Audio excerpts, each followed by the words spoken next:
Every time I want to take on a new industry or a new niche, the first thing that pops up in my head is like, oh my God, is this going to work?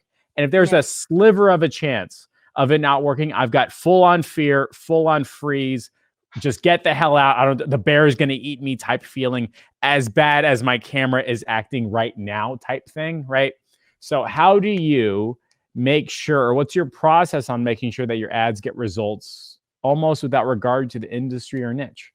Yeah. And I think I spent, and we talked about all of the holidays, literally from like Black Friday to New Year's, just coaching on or fixing everybody's ads. Literally, I had so many coaching calls just fixing ads. And I even have one, I have one later today and then another one tomorrow. But I'm a data-driven person, right?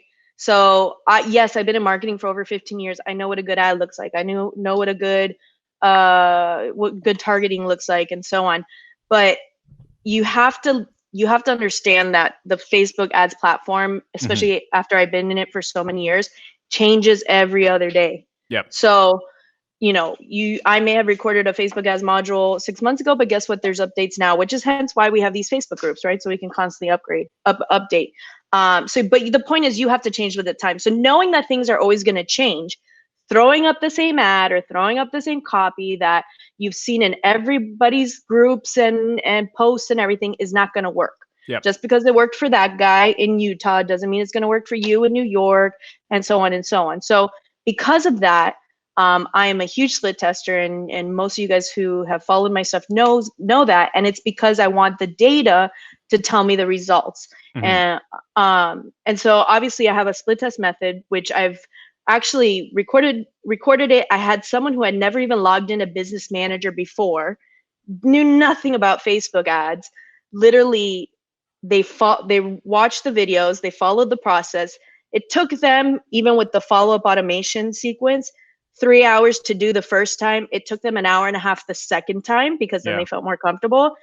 And I gave them a brand new spa location that I was like, oh man, if he screws this one up, like there goes my name. But I was like, you know what? I trust my process. And he did it, and he literally got them. We had promised, I think, like 20 leads that month, and he had gotten them 68 leads using the process. And it's throwing up a split test a certain way, because I know I tell people do it this way and they still do it another way, which is always the case. So it's really now we can do it much easier.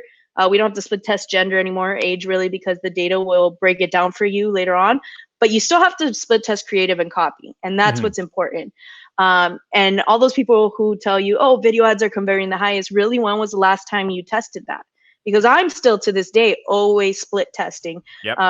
In November, we had your mastermind, and some people had told me, oh, have you tried creative dynamic? And have you tried this type of conversion ad and this type of audience? I'm like, I did a while ago, but I'm more than happy to test it again. So I spent the holidays retesting that. I'm like, nope, back to what I thought was working. But the point is I tested it. So I knew we still weren't there yet. So you have to split test. The creative, I do a certain way. I always do one static image.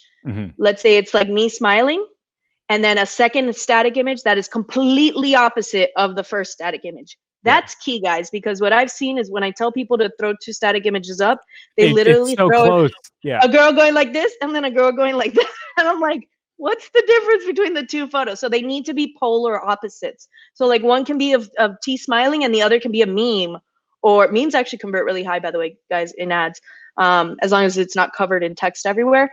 But polar opposite static images, a carousel ad, and a video ad.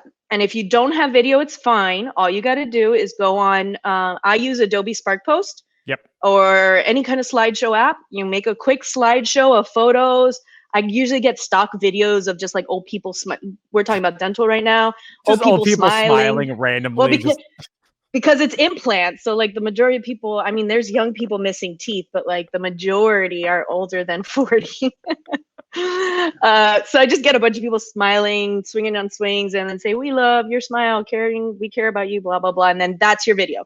It doesn't have to be like a full of drawn out production. And actually the first strategy I do when I get a new client, I'll take that video, I post it on their page, I'll pin it to the top, and now I run about $100 to $200 just to that video.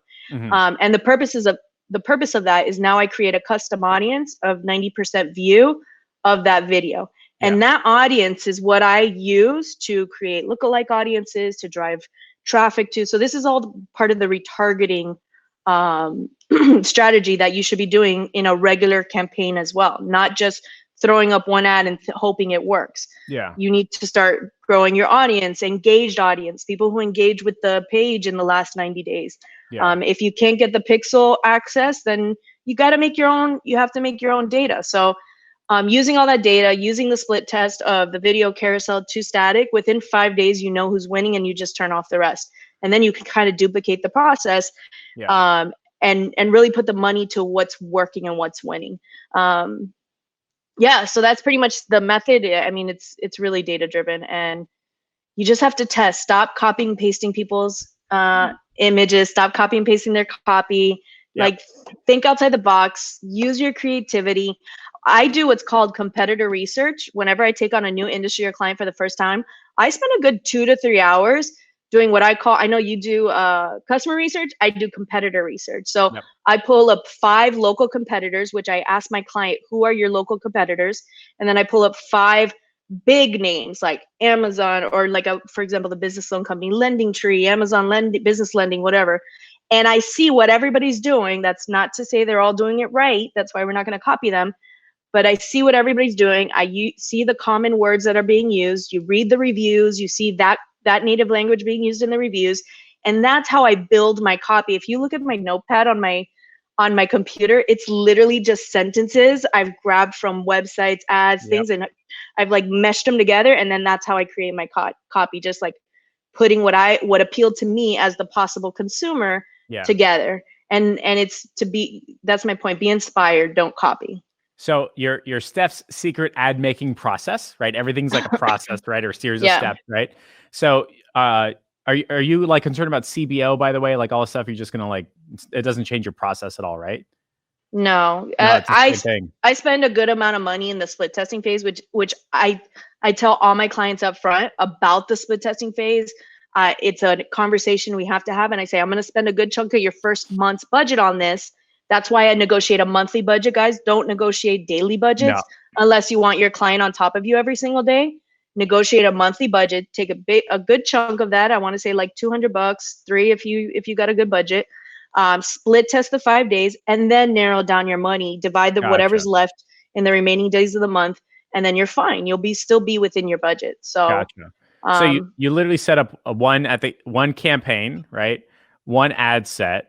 But inside of that ad set, you got 4 different types of ads. You got 2 strikingly different videos or images. Yeah. You got a video and then a carousel, right? And you say, Facebook, take the wheel, you figure it out. You show it to everybody within like your serviceable zone of like 10, 20 miles or something like that. And then you're just looking at the numbers to see which one converts best, which one has the most clicks and all this stuff. And then that becomes your real campaign on week 2. Is that correct? Correct. And the other key is you can split test multiple campaigns. So if somebody's convincing me that conversion is working that week, which guys, if you follow me or you're in my Facebook group, you know I'm hardcore lead generation ads right now, or traffic, depending on what your goal is. I'll also split test radius sometimes versus zip codes, because I'm a huge zip code fan. I always have been, especially when I work with franchises. Some audiences overlap, so you can't do radius. You have to, every one of my locations has assigned zip codes. So that's really, and they just convert, but they get a better quality of lead, right? So and then at the end of the 5 days, you look at the numbers, you see, and it's not always the cheapest one. It's not always the one with the most clicks. You have to follow the trail of, okay, how many click-throughs, how many leads. I actually look to see how many of those actually booked appointments. So I'll look at my tracking thing and I'll see who actually came in or booked appointments within those 5 days. Maybe it's a different ad that I didn't think was going to be, maybe it's a little more expensive, but that one actually got them to come in. I think when we first started, I even had $2 booked appointments for dental implants, which was insane.